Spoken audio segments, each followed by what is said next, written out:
extraordinary meeting. The first is the final annual accounts, which we need to approve, and the annual governance statement. So we'll come back to those in a moment. But thank you for members of the public joining us.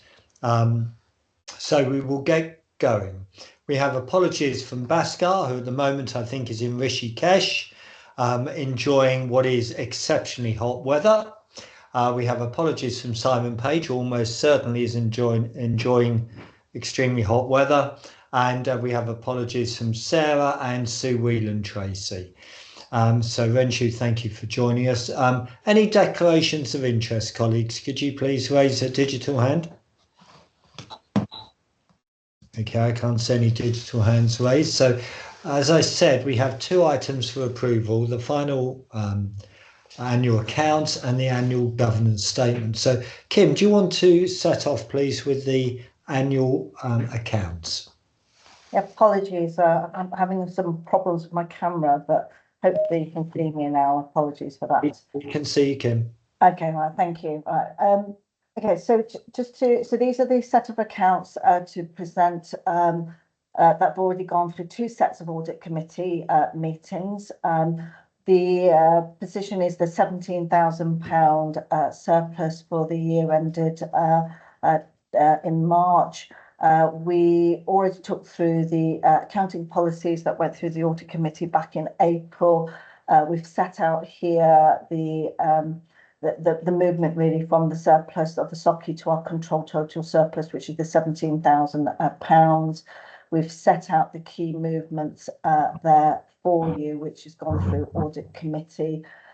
We've also highlighted some key items really for you to note.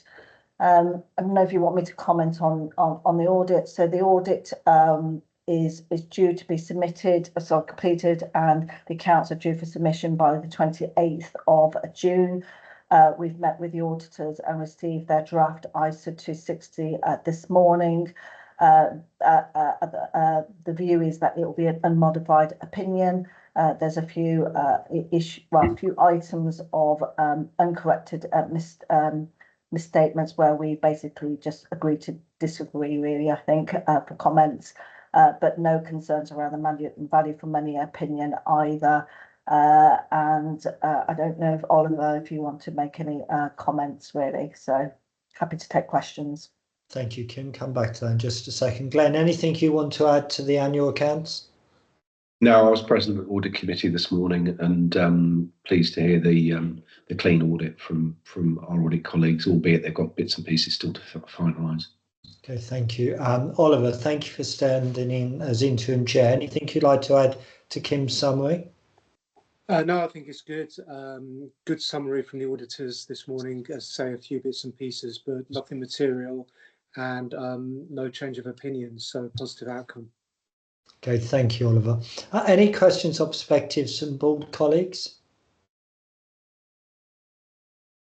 Now, as this is an item of approval, we have had one question regarding the annual accounts, which I would just like to be asked now. So, Sue, could you ask, Dawn, could you ask Roger's question, please? Because I think it's just a relevant question before we go for approval.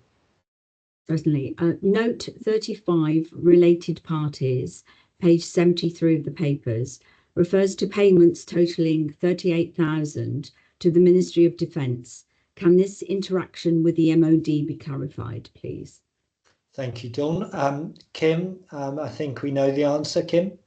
Yeah, no, thank you. So just to inform you is that we have one of our consultants is seconded from the Ministry of Defence. So they bill us obviously for their services. Okie dokie. Thank you, Kim. So with that clarification, as there are no questions, we'll go to approval. If you're not happy to approve the annual accounts, could you please raise a digital hand? Okay, thank you. Duly approved. Kim, can you please thank your team for all their hard work? Oliver, can you thank everyone on the audit committee as well, please? We'll move on then to the annual governance statement. Glenn? Thank you, Russell. So yeah, the annual governance statement is a requirement of the audit process and obviously sets out my accounting officer responsibilities and examines the systems of control and risk management within the organisation. It's got such that we include all sorts of things in this now. And I said at Audit Committee this morning, it's almost like a mini annual report. But what I would try and reassure the public on is when they see the annual report, there's far more exciting things in there than are in the annual governance statement. So I would encourage you to see that when we put that in the public domain. Jo Beale's put this together, so thanks for her work on it. It went to Audit Committee this morning and was approved. It's obviously gone through the external audit process as well, so they're comfortable that it covers all the areas that it needs to. And whilst it is a bit dry, it obviously covers a very successful year again for the Trust, which we'll talk about more when we have our annual general meeting. We can share our annual report. So I'm happy to take any questions. Super, thank you very much, Glenn. Any questions or perspectives to Glenn on the annual governance statement from colleagues? Okay, therefore, if you're not happy to approve, could you please raise a digital hand? Okay, duly approved. Thank you, Glenn. Any other business from colleagues? Could you please raise a digital hand? Can't see any digital hands raised. So we've had one question from Roger, but are there any other questions from members of the public? If you want to come off mute or raise a digital hand, that would be helpful. Okay, I can't see any hands raised, so we will therefore conclude this public part of the meeting. And can I thank you all? We, Board of Directors, there is now a confidential agenda. If I can ask you to stay online. For members of the public and Governor friends, thank you, and we look forward to seeing you soon. Take care.